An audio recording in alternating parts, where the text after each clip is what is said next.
সফটওয়্যারের কাজ বলতে কি, যেমন ধরেন আপনার বিভিন্ন ধরনের সফটওয়্যার আছে, যারা এগুলো কাজ করে, আমি যা করি না এর জন্য আমি সফটওয়্যার গুলোর নামগুলো ঠিক মতন জানি না, বাট অনেকগুলো সফটওয়্যার আছে, ঠিক আছে, যেগুলোর কাজ তারা খুব ভালো মতন শিখে, যেগুলো নানান রকম টুলস আছে, এগুলো কিভাবে ইউজ করতে হয়, হ্যাঁ, ভিডিও এডিটিং এর ক্ষেত্রে, তারপরে বিভিন্ন কিছু মুভের ক্ষেত্রে এগুলো তারা শিখে, এবং তারা কিন্তু ডিপ্লোমা অর্জন করে, এবং এটার একটা মার্কেট প্লেস আছে খুব ভালো। মার্কেট মানে মার্কেটে চাকরি পাওয়া খুব সহজ।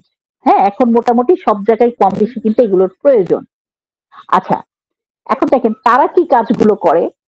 তারা যে কাজগুলো করে দেখবেন, আমরা যে যত রকম এই যে টিভিতে মুভি দেখি, আপনার অ্যাড দেখি, তারপরে রাস্তার মধ্যে বিভিন্ন পোস্টার ব্যানার যা কিছু দেখি, এই সব কিন্তু এখন কম্পিউটারে তৈরি করা হয়। মানে কম্পিউটারে প্রথমে ডিজাইন করা হয়, তারপরে ওইটা প্রিন্ট করা হয়। আবার যেগুলো প্রিন্টও না করা হয়, যেরকম ধরনের যে লাক্সের অ্যাড দেখবেন, যে লিখা উঠে একটা লাক্স কথা বলতেছে, তার পাশে পাশে লিখা উঠতেছে, বা বিভিন্ন ধরনের দেখবেন চুল উঠতেছে।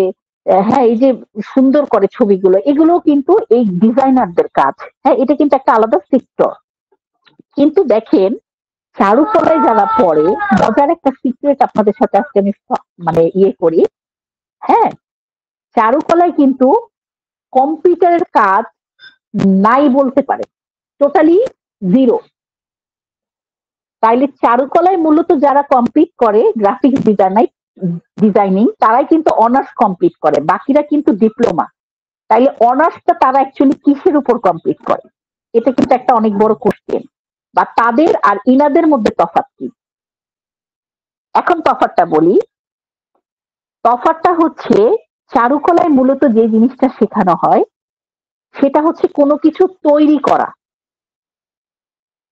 তৈরি করা বলতে কি, দেখেন, এডিটিং করা, কাটিং করা, পেস্টিং করা এগুলো এক জিনিস, কিন্তু একটা জিনিসকে আপনি ব্রেন থেকে তৈরি করবেন। যেমন ধরেন একটা ক্যারেক্টার হইতে পারে, এটা একটা কার্টুনের ক্যারেক্টার, যেমন ধরেন মিনা রাজু একটা ক্যারেক্টার, এবং এই ক্যারেক্টারটা প্রথমে আঁকা হয়েছে, ড্রয়িং করা হয়েছে, এদের ড্রয়িং এ কালারিং করা হয়েছে, তারপরে যা এটাকে কম্পিউটারে নেওয়া হয়েছে।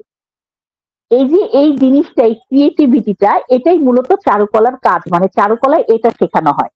যেমন আমরা যারা ড্রয়িং এন্ড পেন্টিং করি, আমরা ফোকাস দিই রিয়েলিস্টিক পেন্টিং এর উপরে এবং অ্যাবস্ট্রাক্ট পেন্টিং এর উপরে। আর ইনারা যারা কাজ করে, ইনারা মূলত বিভিন্ন ধরনের কার্টুন, বিভিন্ন ধরনের ডিজাইন, শেপ, লোগো এগুলোর উপর কাজ করে। লোগো শুনতে অনেক ছোট একটা জিনিস শোনা যায়, বা মনে হয় এটা তো কিছুই না, কিন্তু প্রত্যেকটা কোম্পানির লোগোর এক একটা মিনিং আছে, এবং একটা লোগোতে পুরো কম্পিউটারের মূল জিনিসটা ফুটে উঠে দেখবেন।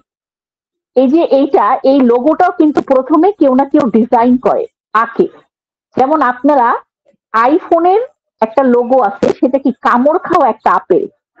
আপনারা সবাই কিন্তু এই কামড় খাওয়া আপেলের সাথে অনেক পরিচিত, এবং এটা দেখলে আইপ্যাড, মোবাইল, তারপরে আইফোন, কম্পিউটার বা ওদের যত প্রোডাক্ট আছে এগুলোর সাথে খুব সহজে পরিচিত হয়ে যান, তাই না? এবং একটা খুব মূল্যবান একটা লোগো।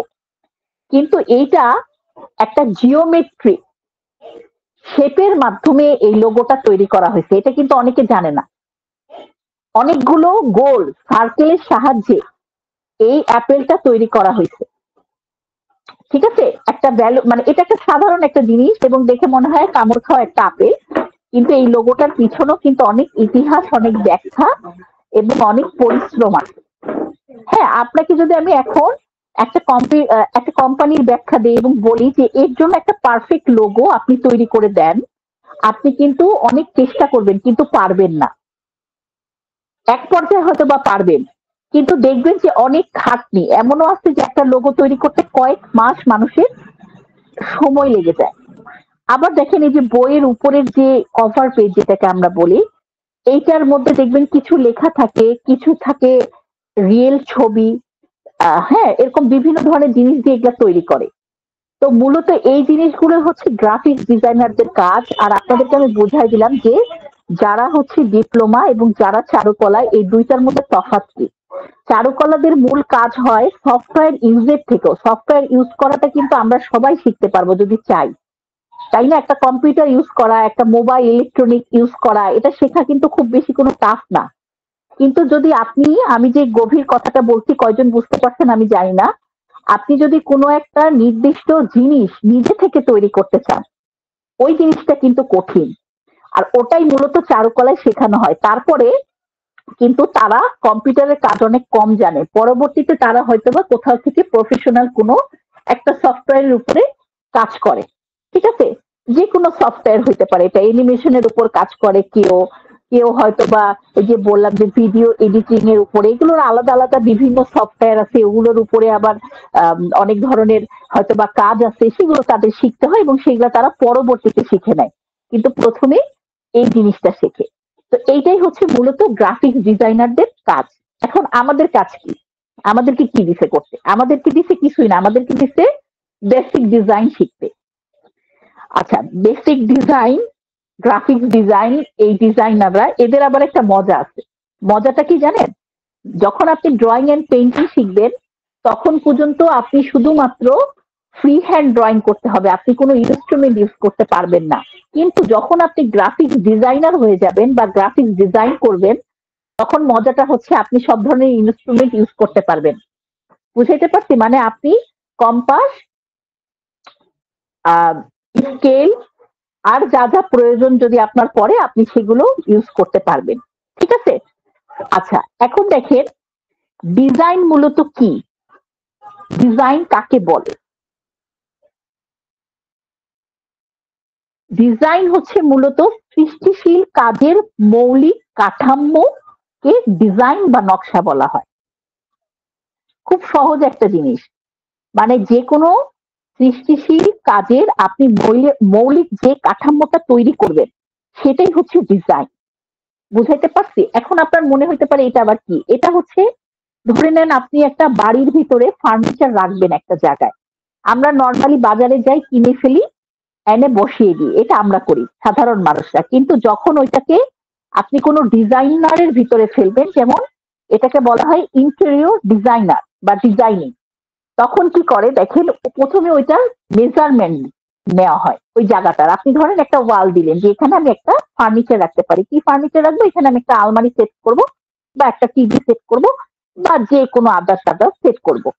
তারা কি করে, প্রথমে ওই ওয়ালটার একটা মাপ নেয়, সেই মাপ অনুযায়ী তারা একটা পেজের মধ্যে, অত বড় পেজ কিন্তু নেয় না, পেজ ছোটই, যেটা আমি শিখাইছিলাম যে সামনের জিনিস অনেক বড় হতে পারে, বাট আমরা আমাদের খাতার সাইজের মধ্যে সেটাকে বসাবো। তো তাদের যে পেজটা থাকে সেই পেজটার মধ্যে তারা ওই মাপের মধ্যে কোন ডিজাইনের জিনিসটা কত ইঞ্চি, কত ফিট এবং কিভাবে বসবে পুরাটা ডিজাইন করে। এবং ডিজাইন করার পরবর্তীতে তারা যেটা করে সেটা হচ্ছে যে তারপরে যে বাজার থেকে ওই ম্যাটেরিয়ালস গুলো ক্রয় করে এবং তারপরে সেগুলো ওই ওয়ালটার মধ্যে ফিটিংস করা হয়। এইটা হচ্ছে মূলত এই যে যেটা বললাম যে ইন্টেরিয়র ডিজাইনারের কাজ। এখন আসেন তাইলে কাপড়, কাপড় কি হয়? কাপড়ও ওই একই নিয়মে তৈরি হয়। একটা কাপড় ধরেন আমরা সুতা, তন্তু, তাই না? সুতা, সুতাটার রং কিন্তু একটা সলিড রং, একদম হোয়াইট কালারও না, আবার আপনার একদম যে ইয়ে না, মানে একটু হালকা একটা মেটো কালারের মতন থাকে। হ্যাঁ, এটা সুতার মূল যে আহ, যে জিনিসটা সেটার উপর নির্ভর করে যে তুলা থেকে তৈরি হচ্ছে বা কি থেকে তৈরি হচ্ছে, তুলাটার কালার কি সেটার উপর মূল যে কাপড়টা সেটার কালার হয়। আচ্ছা, এরপরে দেখেন এই কাপড়টাকে কিন্তু প্রথমে কি করা হয়, কালার করা হয়। কোন ক্ষেত্রে আপনি নির্দিষ্ট একটা কালার করতেছেন, কোন ক্ষেত্রে আপনি এটার উপর প্রিন্ট করতেছেন। এই প্রিন্ট গুলোও কিন্তু আলাদা আলাদা ডিজাইনাররা তৈরি করে আগে। তৈরি করার পরে কোথায় তৈরি করে? ওই যে আমাদের যে ওই কাগজ, সেই কাগজে তৈরি করা হয়। করার পরে এগুলোকে কম্পিউটারে নেওয়া হয় এবং কম্পিউটারে নেওয়ার পরে এগুলোকে ডিজিটাল প্রিন্টারের সাহায্যে কাপড়ে প্রিন্টিং করা হয়। আচ্ছা, এটা গেল একটা ডিজিটাল। তারপরে আমরা শুনছি না অনেকে যে হাতে ডাই করে, এটা কিন্তু একটা ডিজাইন। হাতের ডাইটা কি? হ্যান্ড পেইন্ট, ব্লক, বাটিক, এটা কি? এটা হচ্ছে সেই এক কালারের কাপড়, হুম, বা সাদা কাপড়ই হতে পারে বা নির্দিষ্ট একটা কালারের কাপড় হতে পারে, সেই কাপড়ের উপরে হাতের সাহায্যে ডিজাইন করা হয়, এটাও একটা ডিজাইন। হ্যাঁ, আচ্ছা, তারপরে দেখেন এই ডিজাইনিং কাপড়গুলোর মধ্যে আবার কি করা হয়, আপনি একটা সালোয়ার কামিজ পরবেন বা একটা শাড়ি পরবেন বা একটা যেটাই পরেন সেটাকে আবার ওই ডলের সাহায্যে হোক বা মানুষের শরীরের মেজারমেন্ট হয়ে হোক সেটাকে তৈরি করা হয়। এটা আবার কি, এটা আবার ফ্যাশন ডিজাইনে চলে গেল। মানে দেখেন এগুলা কিন্তু ডিজাইনের আলাদা আলাদা সেক্টর, এবং প্রত্যেকটা সেক্টরে আলাদা আলাদা মানুষরা কাজ করতেছে। বুঝাইতে পারছি? ধরেন একটা জিনিস আপনি যেরকম বললাম যে ইন্টেরিয়র ডিজাইনাররা এসে আপনার মাপ দিচ্ছে, ডিজাইন করতেছে, আবার যারা তৈরি করতেছে তাদের মধ্যেও কিন্তু দেখবেন, আমরা বলি না যে কার্পেন্টার, বাংলা ভাষায় কি কাঠমিস্ত্রি, কাঠমিস্ত্রিকে বলি আমরা, তাই না? ওই কাঠমিস্ত্রি যখন এই পড়াশোনা করে হয় তখন সে হয়ে যায় কি ডিজাইনার। বড় বড় কোম্পানি যেরকম ধরেন এই যে হাতিল, আপনার ওই অটোবি, এগুলোতে ওই ধরনের ডিজাইনাররা কাজ করতেছে। ঠিক আছে, আর তাদেরই যারা পড়াশোনা না করে কাজ করতেছে তারাই কিন্তু আমরা বলতেছি কি আবার কাঠমিস্ত্রি। কিন্তু একই জিনিস। ধরে নেন বড় বড় শু কোম্পানিগুলোতে যারা ডিজাইন করে তারা কি, তারা তো এক ধরনের মুচি, মুচির কাজ শুধু জুতা সেলাই করে, কিন্তু যারা ভালো লেভেলের মুচি তারা কিন্তু জুতা তৈরিও করে। আচ্ছা, আরেকটু উন্নত পড়াশোনা করে যারা শেখে তারা কি করে, তারা ওইটাকে ডিজাইন করে। হ্যাঁ, তাইলে সে হয়ে যেতেছে কি ডিজাইনার। দেখেন প্রত্যেকটা জিনিসই এরকম। হ্যাঁ, আপনার এই যে কাপড় আমরা বলি দর্জি, টেইলার, কিন্তু যখনই সে কিনা পড়াশোনা করে ওই ইয়ে হচ্ছে তখন সে কি আর দর্জি না, সে হচ্ছে ফ্যাশন ডিজাইনার। কিন্তু কি, সে কিন্তু কাজও একই করতেছে, কিন্তু সম্পর্কটা শুধু সার্টিফিকেট আছে সার্টিফিকেট নাই। হ্যাঁ, কাজের মধ্যে তফাৎ হয়ে যায় যখন একটা জিনিস নিয়ে এত বেশি রিসার্চ করে, এত বেশি পড়াশোনা করে, অবশ্যই সেটা অনেক বেশি অন্যরকম হয়। কিন্তু পড়াশোনা ছাড়াও অনেকে কিন্তু এগুলোর উপরে, এগুলো ক্রিয়েটিভ সেক্টরের কাজ, তো এগুলোর উপরে পড়াশোনা ছাড়াও কিন্তু অনেকে অনেক ভালো লেভেলে যে করতে পারবে না তা নয়। তো এইরকম বিভিন্ন কাজের জন্য আলাদা আলাদা ধরনের ডিজাইন তৈরি করা হয়। প্রত্যেকটা জিনিসের আলাদা আলাদা সেক্টর আছে, সেই হিসাবে কাজ আছে, এবং সেই হিসাবে কাজ শিখতে হয়। সবই ডিজাইন, কিন্তু ডিজাইনের মধ্যে যেটা আমি বললাম আপনাদেরকে যে আলাদা আলাদা সেক্টর আছে। আপনি এখন কাপড়ে করবেন, নাকি আপনি একটা মাটির ফুলের টবে করবেন, নাকি আপনি ওয়ালে করবেন, নাকি আপনার ফার্নিচারটাকে আপনি এখন ডেকোরেশন করবেন, নাকি আপনি পর্দা করবেন, প্রত্যেকটাই ডিজাইন বাট আলাদা আলাদা। তাহলে দেখেন ডিজাইনারের প্রয়োজনীয়তা, এবং বলতে পারেন বর্তমানে সবচেয়ে বেশি প্রয়োজনীয় সেক্টরই হচ্ছে এই গ্রাফিক্স ডিজাইন যে খাতটা, সেই খাতটা, এবং এই খাতটা থেকে অনেকগুলো আরো খাত এরকম আলাদা আলাদা বের হয়েছে, যার কারণে এটার প্রয়োজনীয়তাটা অনেক বেশি। তাহলে আমরা এখানে শিখতে পারলাম ডিজাইন কি। ডিজাইন হচ্ছে সৃষ্টিশীল কাজের মৌলিক কাঠামোকে ডিজাইন বা নকশা বলা হয়। আচ্ছা, ডিজাইনের কিছু উপাদান মানে এলিমেন্টস আছে, এলিমেন্টস ব্যতীত কখনো কোনো ডিজাইন তৈরি করা যায় না। ঠিক আছে, উপাদান, এলিমেন্টস বলতে মূলত বোঝানো হয় উপাদান। সেই উপাদান ছাড়া আপনি কখনো ডিজাইন তৈরি করতে পারবেন না। ডিজাইন যে কেউ বসে করতে পারে, দেখবেন অনেকেই ওই যে বসে বসে খাতার মধ্যে ডিজাইন করে, এরকম করে কিন্তু অনেকেই আছে। কিন্তু এই যে সে কি করতেছে, এই যে এলিমেন্টসটা, তার ভ্যালুটা তাকে বুঝতে হবে, তার উপাদানটা তাকে বুঝতে হবে। যদি সে না বুঝে করে তাহলে কিন্তু সেটাকে প্রয়োগ করতে পারবে না, যে এটাকে আমি অ্যাকচুয়ালি কোন কাজটায় বা কোন খাতটায় লাগাবো।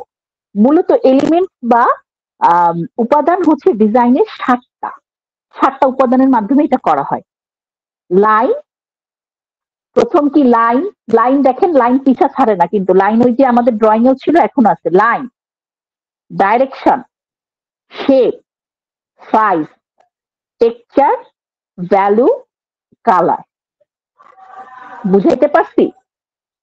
আমরা যখন নর্মালি ফ্রি হ্যান্ড ড্রয়িং করছি দেখেন, তখন কিন্তু আমাদের সাইজে নিয়ে কোনো প্রবলেম ছিল না, দেখেন শেপ নিয়ে কোনো প্রবলেম ছিল না, ডাইরেকশন নিয়ে কোনো প্রবলেম ছিল না। কিন্তু যখন আপনি কোনো ডিজাইন করবেন তখন আপনাকে এই এলিমেন্টস গুলা মুখস্থ রাখতে হবে এবং এলিমেন্টস বুঝে কাজ করতে হবে। কি কি? লাইন, লাইন কিন্তু ওখানেও ইম্পর্টেন্ট এখানেও important. Direction, shape, size, texture, value, colour. ঠিক আছে, তাহলে এই সাতটা উপাদান ছাড়া আমরা কি করব, কোনো ডিজাইনই আমরা তৈরি করতে পারবো না। ঠিক আছে, এখন দেখেন এগুলো নিয়ে আমি একটু ছোট সংক্ষিপ্ত আলোচনা করি। লাইন তো আমরা শিখছি, লাইন আমরা সবাই জানি, এটা নিয়ে আলোচনার কিছু নাই। হ্যাঁ, আগে আমি সাইজটা বোঝাই। ডিজাইনের ক্ষেত্রে আমি বললাম না একটু আগে আপনাদেরকে, যে কোনো কোনো ওয়ালে যদি আপনি ডিজাইন না জানেন তাহলে সে প্রথমে মাপ দিবে, বুঝাইলাম না একটু আগে বললাম না। সাইজ, ডিজাইনের ক্ষেত্রে সাইজটা হচ্ছে সবচেয়ে ইম্পর্টেন্ট একটা বিষয়। আপনারা এনটিএসসির পরীক্ষায় দেখবেন আপনাদের ডিজাইনের কিন্তু একটা আলাদা মার্ক থাকে, ফ্রি হ্যান্ড ড্রয়িং এর একটা আলাদা মার্ক থাকে, এবং ওখানে দেখবেন মাপ দেওয়া থাকে 1 inch by 1 inch, 6 inch by 6 inch, 8 inch by 8 ইঞ্চির ভিতরে ডিজাইন করো। আপনি যে কোনো ডিজাইন যখন করবেন, আমি একটু আগে বলছিলাম যে নর্মাল যখন মানুষ কাজ করে, ধরেন একটা ডিজাইন করে নর্মাল সে আঁকতেছে আঁকতেছে আঁকতেছে, কিন্তু ডিজাইনের মূল কাজই হচ্ছে একটা সাইজের ভিতর একটা ডিজাইনকে ফেলতে হয়, কারণ এই সাইজটা খুব ইম্পর্টেন্ট আমার কাজের ক্ষেত্রে। কত ইঞ্চি বাই কত ইঞ্চির ভিতরে এই ডিজাইনটা আছে এবং সেই অনুযায়ী এটাকে রিপ্লেস করা হয়, মানে এটাকে বসানো হয় পরবর্তীতে। আমরা যখন কোনো ডাইস বা হ্যান্ড পেইন্ট বা ব্লকের কাজ করি সেই ক্ষেত্রে কিন্তু এটা ইম্পর্টেন্ট। সাইজ মানে মাপ, মাপ ছাড়া কোনো ডিজাইন সেক্টরে কোনো কাজ হয় না। আচ্ছা, কালার, এবার আমি কালার নিয়ে আলোচনা করব। দেখেন, ব্ল্যাক অ্যান্ড হোয়াইট এই কালারটার সাথে আমরা সবাই পরিচিত, কিন্তু ব্ল্যাক অ্যান্ড হোয়াইট বাদেও কালারফুল যেটা, সেই কালারের ক্ষেত্রেও ডিজাইনের ক্ষেত্রে আমাকে গুরুত্ব দিতে হয়। যখন আমরা ফ্রি হ্যান্ড ড্রয়িং করি তখন আমরা যত মন চায় শেড দিই, যত মন চায় কালার করি, কালার যত মাইনাস করি আমাদের মার্ক তত কি হয়, বৃদ্ধি পায়, এটা শিখছি। কিন্তু ডিজাইনের ঠিক বিপরীত, ডিজাইনে কালার যত কম রাখবেন আপনার ডিজাইনের দাম তত বাড়বে, যত বেশি কালার বাড়াবেন ডিজাইনের দাম তত কমবে। এখন এটা আমি সহজ ভাষায় বুঝাই। আমি তো প্রথমেই বললাম যে ডিজাইনে আমরা প্রথমে একটা জিনিস তৈরি করি, পরবর্তীতে সেটা কম্পিউটারে নিই, কম্পিউটারে নেওয়ার পরের কাজ হচ্ছে ওটাকে প্রিন্টিং করা, এবং প্রিন্টিং ডিপার্টমেন্টে প্রত্যেকটা কালারের জন্য আলাদা আলাদা এক একটা প্লেট তৈরি হয়। এটা আবার প্রিন্টিং যে সাবজেক্ট, সেই সাবজেক্টটা পড়লে আপনারা বুঝতে পারবেন যে প্রিন্টিং এ আলাদা আলাদা কাজের জন্য আলাদা আলাদা ডাইস তৈরি হয়। হ্যাঁ, তাইলে দেখেন যত বেশি ডাইস তৈরি হবে তত বেশি আপনার কস্টিং বাড়বে, একটা প্রোডাক্ট তৈরি করার কস্টিং বাড়বে। এই জন্য আমরা যখন ডিজাইন তৈরি করি ডিজাইনের মধ্যে সর্বোচ্চ লেভেলের কম কালার রাখার চেষ্টা করি।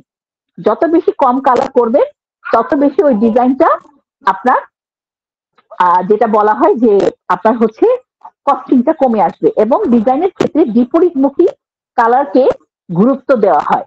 হ্যাঁ, আমরা কালার হুইলস পড়ছিলাম, সেই কালার হুইলসে আপনারা দেখছিলেন যে বিপরীতমুখী কিছু কালার থাকে, তাই না? যেরকম লাল, লালের বিপরীতে থাকে সবুজ, আবার বেগুনি, বেগুনি বিপরীতে দেখবেন আছে কি লাল টাইপের কিছু কালার, ম্যাজেন্টা টাইপের কিছু কালার।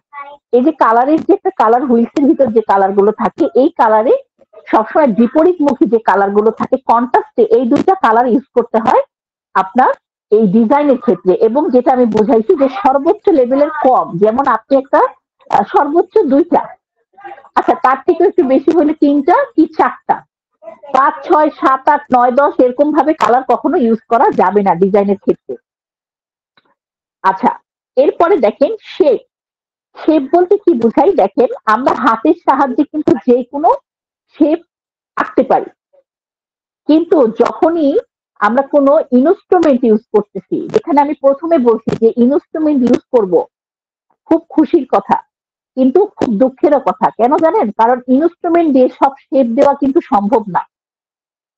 আপনি যখন ইনস্ট্রুমেন্ট ইউজ করবেন, আপনাকে যদি ইনস্ট্রুমেন্ট ইউজ করে আমি একটা পাখি আঁকতে বলি, আপনার জন্য অনেক কষ্টকর হয়ে যাবে। বা বলি যে একটা ফুল আঁকেন, বা বলি যে একটা ফল তৈরি করেন, আপনি অনেক কষ্ট হয়ে যাবে।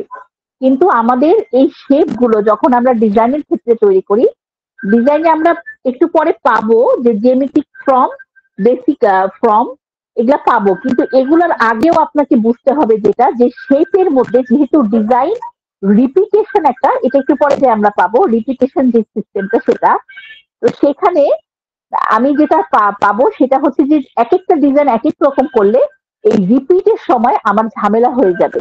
কিন্তু যখনই আমি ওটা ইনস্ট্রুমেন্ট দিয়ে তৈরি করব তখন কিন্তু ওই রিপিটের ব্যাপারটায় আর ঝামেলা দাঁড়ায় না। হ্যাঁ, রিপিটেশন যে ব্যাপারটা, ঠিক আছে। আচ্ছা, এরপরে দেখেন এই শেপের উপরে গুরুত্ব দিতে হবে।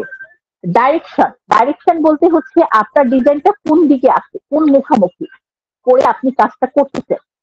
হ্যাঁ, এইটা কিন্তু একটা অনেক ইম্পর্টেন্ট বিষয় ডিজাইনের ক্ষেত্রে। মানে আমরা যখন ছবি আঁকি, আমরা আমাদের দিকে ছবিটা তাকিয়ে আছে বা আমরা ছবির দিকে তাকাই আছি এই হিসাবে ছবি আঁকি, কিন্তু ডিজাইনের বিষয়টা এরকম থাকে না। ডিজাইনের বিষয়টা থাকে একটা ডিজাইন আরেকটা ডিজাইনের দিকে তাকায় থাকে, মানে খাতার মধ্যে যাদেরকে আঁকবেন বা যে জিনিসগুলো বোঝাবেন সেগুলা পরস্পরের সাথে সম্পর্ক যুক্ত। হ্যাঁ, ডিজাইনের ক্ষেত্রে এই জিনিসটা সবচেয়ে ইম্পর্টেন্ট।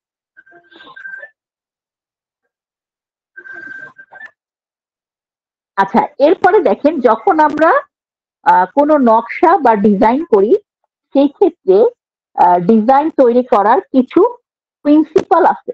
এটাকে আপনার খুব বেশি গুরুত্ব দিয়ে কাজটা করতে হবে। আপনি যদি কোনো একটা প্রিন্সিপাল বাদ দিয়ে দেন তাহলে আপনার ডিজাইনটা বাতিল হয়ে যাবে।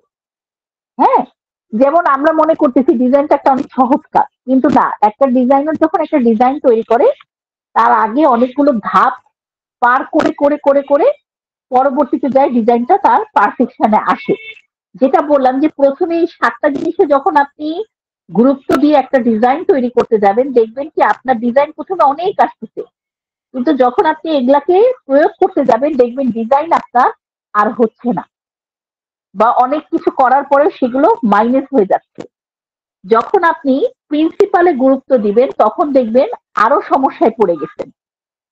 আচ্ছা, প্রিন্সিপাল গুলা কি দেখেন, প্রথমে যেটা সেটা হচ্ছে রিপিটেশন। একটু আগে আমি বলছিলাম রিপিটেশন জিনিসটা কি জানেন, আপনি আপনার যে কোনো ঘরের যে কোনো একটা প্রিন্টিং জিনিসের দিকে তাকান, তাইলে আমি যে কথাটা বলবো আপনার জন্য বুঝতে সুবিধা হবে। রিপিটেশন হচ্ছে একটা যে কোনো জায়গায় অনেক কিছু থাকে না, একটা ডিজাইনই বারবার রিপিট হয়। আপনার সামনে যে কোনো একটা জিনিসের দিকে তাকান, আপনার জামার দিকে তাকান, একটা পর্দা আছে তাকান, বা যেখানে ডিজাইন আছে ভালো করে তাকান। তাকানোর পরে দেখেন নির্দিষ্ট একটা জায়গা 1 ফিট বাই 1 ফিট বা সর্বোচ্চ 2 ফিট বাই 2 ফিট এইটুকুন জায়গার জিনিসটাই বারবার রিপিট হয়েছে। আর রিপিটটা হয়েছে এমন ভাবে যে রিপিটের যে জায়গাটা সেটা আপনি ধরতে পারতেছেন না, পুরোটাই মনে হচ্ছে একসাথে আঁকা হয়েছে। এটাকে বলা হচ্ছে রিপিটেশন। ডিজাইন অনেক বড় ভাবে কখনো আঁকা হয় না, হ্যাঁ, খুব ছোট ভাবে আঁকা হয়। ওই ছোট জিনিসটাকে বারবার রিপিট করা হয়। এই জন্য প্রত্যেকটা জায়গায় এগুলাকে বলা হয় হারমোনি। এগুলার মধ্যে গুরুত্ব দিতে হয় যাতে কোনো জিনিস বাঁকা তেরা না হয়। মানে প্রত্যেকটা যখন রিপিট হবে রিপিটের সময় যাতে জিনিসটা একটা অপরটার সাথে মিলে যায়। হ্যাঁ, আচ্ছা, এরপরে দেখি ইউনিটি এবং ব্যালেন্স, এই দুইটার উপর গুরুত্ব দিতে হয়। হ্যাঁ, ইউনিটিটা জিনিসটা কি, যখন আপনি একটা ডিজাইন তৈরি করলেন, দেখেন আমরা যখন ছবি আঁকি যে কোনো জিনিস আঁকতে পারি, কিন্তু ডিজাইনের মধ্যে এটা করা সম্ভব না। ডিজাইন একটা নির্দিষ্ট থিমের উপর বেস করে তৈরি হয়, এবং যেটার উপর বেস করে তৈরি হয় সেটার সাথে পুরো ছবিটার ব্যালেন্স হয়। আমরা যখন একটা যে কোনো ডিজাইন, আপনার এই যে জামার মধ্যে আপনি তাকান, ফোকাস দেন একটা জায়গা, সেই জায়গাকে ব্যালেন্স করার জন্য বা সেই জায়গা থেকে পুরো জায়গাটা তৈরি করার জন্য ওইটা মতন করে পুরো জায়গাটা আঁকা হয়েছে। আপনি আলাদা করতে পারবেন না যে অ্যাকচুয়ালি কোন জায়গাটা থেকে ডিজাইনটা শুরু করা হয়েছে। দেখবেন ওটার সাথে মিল রেখে প্রত্যেকটা কাজ করা হয়েছে। এই যে বিষয়গুলো, এগুলো হচ্ছে মূলত আপনার ডিজাইনের যে মূল তৈরি করার সময় যে জিনিসগুলো আপনাকে মনে রাখতে হবে সেগুলো হচ্ছে এই ভ্যালুগুলা। শুনতে মনে হতে পারে অনেক ছোটখাটো জিনিস, কিন্তু করতে গেলে দেখবো আমরা আমাদের জন্য একটু কঠিন হয়ে যায়। আচ্ছা, ডিজাইন মূলত কয় প্রকার? আমরা মূলত ডিজাইন শিখবো কি 2 প্রকার, একটা হচ্ছে জ্যামিতিক ফর্ম, আর একটা শিখবো কি ন্যাচারাল ফর্ম বা বেসিক ডিজাইন। কিন্তু ডিজাইন মূলত হচ্ছে 4 প্রকার। হ্যাঁ, দেখেন ডিজাইন 4 প্রকার। এই 4 প্রকার ডিজাইন কি কি দেখেন, জ্যামিতিক design, folk design, basic design, optical design. এখন আসে জ্যামিতিক ডিজাইন মূলত কাকে বলে। জ্যামিতিক ডিজাইন হচ্ছে মূলত জ্যামিতিক ফর্ম ব্যবহার করে যে ডিজাইন তৈরি করা হয় তাকে জ্যামিতিক ডিজাইন বলে। জ্যামিতিক ফর্ম বলতে আপনারা সবাই চিনেন চতুর্ভুজ, কি ত্রিভুজ, সার্কেল, এই তো। এরপরে কিছু কিছু শেপ আপনি কিন্তু স্কেল দিয়ে তৈরি করতে পারবেন, যেটা কিনা আপনার ওই স্কেলের সাহায্যে তৈরি হবে। প্রত্যেকটা লাইন একই শেপে বিভিন্ন দিকে ঘুরবে। এখন দেখেন জ্যামিতিক ডিজাইনের সাথে অপটিক্যাল ডিজাইনের একটা সম্পর্ক আছে। সম্পর্কটা কি দেখেন, এটা জ্যামিতিক ডিজাইনেরই একটা বলতে পারেন স্টাইল। যে ডিজাইনে চোখ ধাঁধা সৃষ্টি করে সেটাকে বলা হয়। চোখ ধাঁধা সৃষ্টি করে বলতে দেখবেন অনেক ডিজাইন দেখলে মনে হয় ডিজাইনটা নড়তেছে, কিন্তু ওই ডিজাইনটা নড়ে না। ওইটা হচ্ছে অনেকগুলো লাইনের সাহায্যে, অনেকগুলো বক্সের সাহায্যে, বিশেষ করে এইগুলাই এখানে ইউজ করা হয়। অনেকগুলো সার্কেলের সাহায্যে ডিজাইন গুলো করা হয়। আসলে আমাদের ফেসবুকে দেখবেন মাঝে মাঝে আসে, এবং এই ধরনের ডিজাইন কিন্তু খুব সংখ্যা কম। অনেক সংখ্যা অপটিক্যাল ডিজাইনের তা নয়, মানে খুব হাতে গোনা কিছু অপটিক্যাল ডিজাইন আপনার আছে। হ্যাঁ, তো সেই ডিজাইন গুলোকে মূলত বলা হয় অপটিক্যাল ডিজাইন, এবং অপটিক্যাল ডিজাইন তৈরি করার সময় বেশিরভাগই জ্যামিতিক যে ফর্ম গুলো সেগুলোকে ইউজ করা হয়। আচ্ছা, এবার আমরা শিখবো কি বেসিক ডিজাইন। বেসিক ডিজাইন হচ্ছে মূলত বেসিক ফর্ম ব্যবহার করে যে ডিজাইন তৈরি করা হয়। এই বেসিক ডিজাইনের মধ্যে কিন্তু আবার আপনার অনেক সময় ভাগ করা হয় জিওমেট্রিক্যাল ডিজাইনকে এবং কি ন্যাচারাল ডিজাইনকে। বুঝতে পারছি, কিন্তু এখানে শুধুমাত্র আপনি বেসিক ফর্মই ব্যবহার করতেছেন, মানে আপনি বেসিকের বাইরে আদার্স দিয়ে নিজে কোনো কিছু তৈরি করে ব্যবহার করতেছেন তা না। একান্ত সাধারণ যে ফর্ম গুলো আছে সেগুলো দিয়ে যে ডিজাইন গুলো তৈরি করতেছেন সেটাকেই বোঝানো হচ্ছে। Folk design. ফোক ডিজাইন কি দেখেন, ফোক ডিজাইন ন্যাচারাল ডিজাইনের মধ্যে থেকে একটা ডিজাইনের অংশ। হ্যাঁ, সেটা হচ্ছে ফোক ফর্ম গুলো ব্যবহার করা হয়, যেখানে আপনার ফুল, লতা, পাতা, পাখি, মাছ, হাতি, ঘোড়া ইত্যাদি ব্যবহার করে যে ডিজাইন গুলো তৈরি করা হয় সেটাকে মূলত বোঝানো হয় ফোক ডিজাইন। ঠিক আছে, এই গেল আমাদের ডিজাইনের যে বিষয়গুলো সেগুলো। এখন দেখেন, আপনার এখানে ডিজাইন করার জন্য কয়েকটা জিনিস জানতে হবে। যেমন আপনাকে কালার হুইল সম্পর্কে একটা সঠিক ধারণা রাখতে হবে, যেটা আমরা কালারের ক্লাসে কিন্তু শিখছি। কালার হুইলস কাকে বলে, মৌলিক রং কয়টি, যৌগিক রং কয়টি, এবং কালার হুইলসে যে আপনার যে বিপরীতে যে কালার গুলো থাকে আমি যেটা বললাম, এগুলো খুব বেসিক ধারণা। হ্যাঁ, এগুলো একদম খুব সাধারণ নলেজ, যেগুলো আপনাকে ইউজ করতে হবে আপনার ডিজাইন তৈরির ক্ষেত্রে। আপনি যদি এগুলো না জানেন, দেখেন আমরা অনেক সময় করব কি, ডিজাইনের রং করব কিন্তু ডিজাইনটা ফুটবে না। কারণ কি, কারণ শুধুমাত্র এই ধারণাগুলো পারফেক্টলি মাথায় না থাকার কারণে। ঠিক আছে, তাহলে আজকের আমি যতটুকুন পড়াইলাম, যা যা পড়াইলাম, আমি একটা ছোট্টখাটো ছবি আপনাদেরকে দিব। আপনাদের কাজ হবে এটা নোট করে রাখা। এটা আপনার আজীবন কাজে লাগবে। এগুলো আলাদাভাবে এরকম কোনো বই আপনি পাবেন না বাজারে যে আপনি গিয়ে বলবেন আর আপনাকে কেউ দিয়ে দিবে। হ্যাঁ, এগুলো সংরক্ষিত কিছু বইয়ের থেকে আমি আপনাদেরকে দিব। হ্যাঁ, তো আপনাদের কাজ হবে এটাকে সুন্দর করে নোট করা। ঠিক আছে, হয়তোবা আপনি আর অন্য কোনো সময় এই জিনিসটা এইভাবে পাবেন না, আমি বলে দিই। হ্যাঁ, কিন্তু এখন যদি আপনি নোট করে রাখেন, আপনি এটা ভবিষ্যতে আজীবন আপনি পড়তে পারবেন। এবং আপনি যখন কাউকে কোনো কিছু বোঝাবেন, ধরেন ডিজাইন নিয়ে আপনার হয়তো বা ভবিষ্যতে, যেমন ডিজাইন নিয়ে ক্লাস আছে 6 এর বাচ্চাদের, 7 এর বাচ্চাদের কিন্তু ডিজাইনের উপরে থাকে, ডিজাইন থাকে। হ্যাঁ, ডিজাইন পড়ে তারা, ডিজাইন নিয়ে কাজ করে। কিন্তু দেখেন, ডিজাইন নিয়ে কাজ করলে হবে কি, টিচাররা কিন্তু ডিজাইন কি বা কাকে বলে বা আমরা কেন করি এটা বোঝানো হয় না। তো মনের অজান্তে দেখবেন অনেক বাচ্চা অনেক সুন্দর সুন্দর ডিজাইন করে। তাদের ভবিষ্যৎ কিন্তু অনেক ভালো যদি তারা ওই ডিজাইনটাকে ধরে রাখে এবং এরকম ডিজাইন নিয়ে পড়াশোনা করে। কিন্তু যেহেতু ডিজাইন সম্পর্কে কিছু জানে না, এক পর্যায়ে কিন্তু দেখেন ছবি আঁকাটার সাথে আমরা কন্টিনিউ থাকি না। কিন্তু এটাতেও কিন্তু আলাদা আলাদা অনেক খাত আছে, অনেক সেক্টর আছে, যেগুলো আমাদের দেশে তুলনামূলক ডেভেলপ না। আমি বলবো কেন ডেভেলপ না, আমরা কোনো কিছু কিনতে গেলে ইন্ডিয়ান, পাকিস্তান, তারপরে কি অন্য দেশে কিনতে যাই। কারণ কি, আমাদের দেশেরটা সহজ ভাষায় আমি বলতেছি, শুনতে যার কাছে যেমনই লাগে, আমাদের দেশেরটা আমাদের কাছে ভালো লাগে না।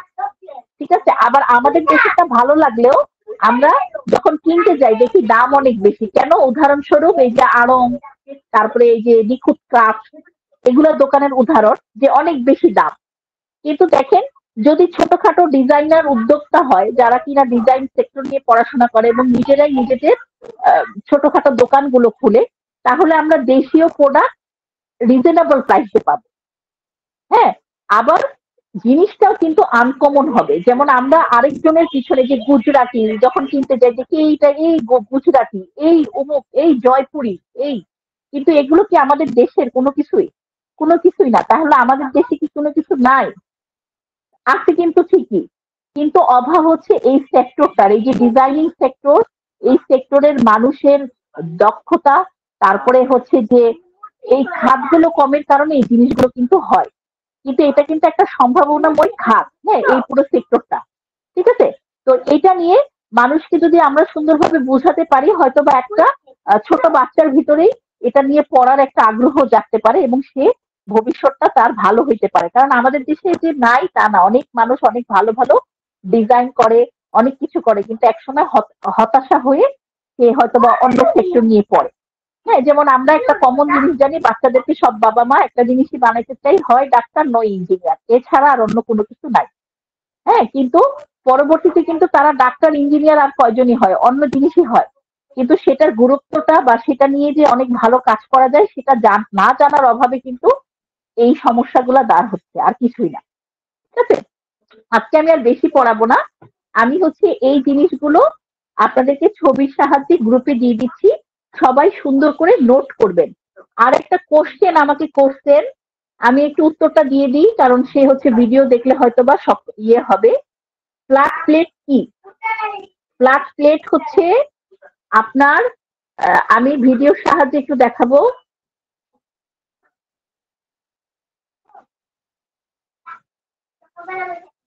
এটার নাম ফ্ল্যাট প্লেট।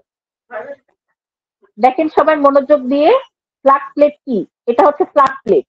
নর্মালি বাজারে যে কোনো দোকানে গেলে ওয়াটার কালার কিনতে গেলে আপনাদেরকে গোল গোল গোল গোল একটা গোল প্লেট দেয়, ওটার সাথে আপনারা পরিচিত। ফ্ল্যাট প্লেট হচ্ছে এইটা। ফ্ল্যাট বলতে কি, এটা ফ্ল্যাট, ফ্ল্যাট মানে যে চওড়া ফ্ল্যাট। এটাতে এটা আর ওটার মধ্যে তফাৎটা কি? তফাৎটা হচ্ছে এখানে আপনি রং লাগবেন, আর এই যে যে ফ্ল্যাট জায়গাগুলো, এগুলোর মধ্যে আপনি কালার মিক্সিং করবেন। হ্যাঁ, সহজ একটা উদাহরণ দিই, লাল আর হলুদ রং রাখছেন, এখান থেকে লাল রং এখানে নিলেন, হলুদ রং দিলেন, নিয়ে সুন্দর মতন কালারটাকে মিক্সিং করে অরেঞ্জ কালার কমলা কালার আপনি বানালেন। এখন আপনি ধরেন ওই গোল গোল জায়গাগুলোই যখন বানাতে যাবেন, এখানে একদম গুণে ঘর দেওয়া থাকে বা গোনার থেকে ঘরের সংখ্যা বেশি থাকে। হ্যাঁ, তখন হয় কি, আপনারা অনেকে রং আনছিলেন প্রথম সেমিস্টার পরীক্ষায়, দেখছেন যে রংগুলো কালো হয়ে গেছে। আপনাদের সবার রংগুলো এই কালার হয়েছে। এই কালার হওয়ার পিছনের কারণটা কি জানেন? কারণটা হচ্ছে আলাদা এরকম সুন্দর জায়গা না থাকা, আরেকটা হচ্ছে ব্রাশ ঠিক মতন ক্লিন না করা। রঙের সাথে যখন একাধিক রং মিক্সিং হবে তখন আপনার একটা ব্রাউনিশ বা অ্যাশ ছাই টাইপের কালার তৈরি হবে। কিন্তু কখনোই আপনার এই যে বললাম যে অরেঞ্জ কালার, আপনি সাদা বা নীল তৈরি করে হালকা এই যে আকাশি নীল কালার, পার্পেল কালার, এগুলো কালার কখনোই তৈরি করতে পারবেন না। এর জন্য এই ফ্ল্যাট ফ্ল্যাট দরকার। এই ফ্ল্যাট প্লেটের দাম কিন্তু কম, 60 টাকা 50 টাকা। আর বড় সাইজ আছে, বড় সাইজটা কেনার চেষ্টা করবেন, ওইটার দাম, এটা ছোটটা সেম জিনিসই, বাট এগুলা অনেক বড় বড় থাকে। হ্যাঁ, ওটা হয়তো বা 80 টাকা 100 টাকা। একবারে বড়টা কিনবেন, একবার কিনবেন, এটা দিয়ে জীবন পার হয়ে যাবে। ঠিক আছে? আচ্ছা, আরেকটা বিষয়, পরে নেক্সট কোশ্চেনটা কি?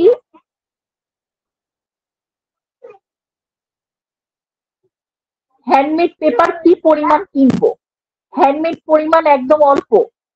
আপনার একটা খাতা, ওয়াটার শিট একটা খাতা কিনলে এনাফ। আর যদি বড় শিট কিনেন, সেই ক্ষেত্রে তিনটা, 3টা থেকে 4টা, এর উপরে না, 3 থেকে 4টা। কারণ আমরা খুব সামান্য, আমি আপনাদেরকে দেখাবো, হ্যাঁ, খুবই সামান্য দেখাবো, ওইটুকুনি, ওর থেকে বেশি কিছু দেখাবো না।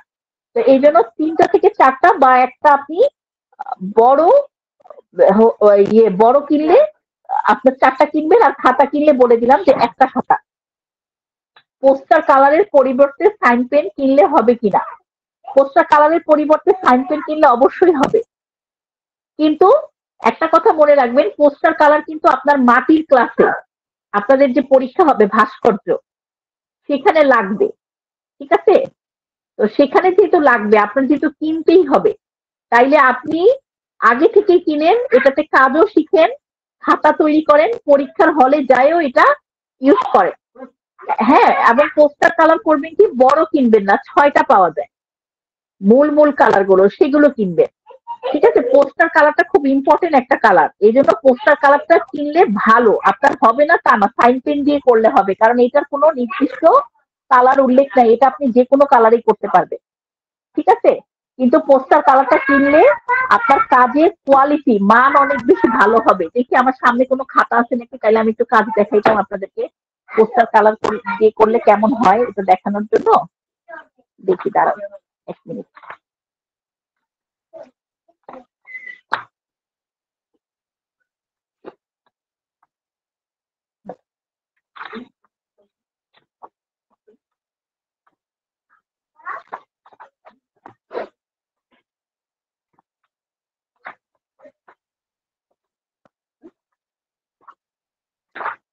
এই যে পেয়েছি, দেখেন পোস্টার কালার হচ্ছে অনেক ঠিক একটা কালার এবং ওয়াটার কালার এবং ম্যাট ম্যাট শেড দেয়, খুব থিকনেস সম্পন্ন একটা কালার।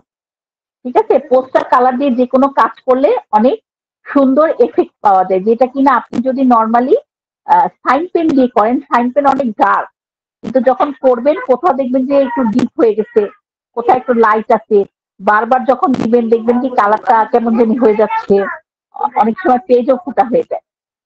ঠিক আছে, কিন্তু পোস্টার কালারে এই সমস্যাটা হয় না এবং খুব ভালো আউটপুট পাওয়া যায়। তো এই জন্য আমি বলেছি পোস্টার কালারটা কিনতে, কিন্তু কালার আপনি যে কোনো ইউজ করেই আপনি এটা তৈরি করতে পারবেন, কোনো সমস্যা নাই। ঠিক আছে, কিন্তু পোস্টার কালারটা আপনার জন্য সবচেয়ে একটা ভালো জিনিস, এটা যে কোনো কাজ করার জন্য। ঠিক আছে, তো এই জন্য চেষ্টা করবেন পোস্টার কালারটা কেনার, দাগ কিনতে পারলে একান্ত সেটা তো আলাদা, যে আচ্ছা ঠিক আছে আপনি সাইন পেন্টিং করেন সেটা ডিফারেন্ট। এই ম্যাম যে এটা পোস্টার কি কালার, কাগজের উপরে আঁকাইছেন? ওই কাটিস, পোস্টার কালার আর্টিস্ট। কাটিস পেপারের উপর করতে হয়। হ্যাঁ, পোস্টার কালার কাটিস পেপারের উপর করতে হয়, এই যে কাটিজের উপরে করা, এটা কলম দিয়ে করা, পেন দিয়ে করা। ঠিক আছে, তাহলে আজকের ক্লাস এখানেই শেষ করব। আজকে কোনো আমি কিন্তু ডিজাইনের কোনো কিছু করাইলাম না, জাস্ট ডিজাইনের গুরুত্ব, ডিজাইন কাকে বলে, কি এগুলো নিয়ে আলোচনা করলাম। ঠিক আছে, তো এই কারো কোনো কোশ্চেন থাকলে করতে পারেন। কারো কি কোনো কোশ্চেন আছে? ক্লাসের বিষয়ে কোনো কোশ্চেন আছে? ক্লাসের বিষয়ে কোনো কোশ্চেন আছে কারো?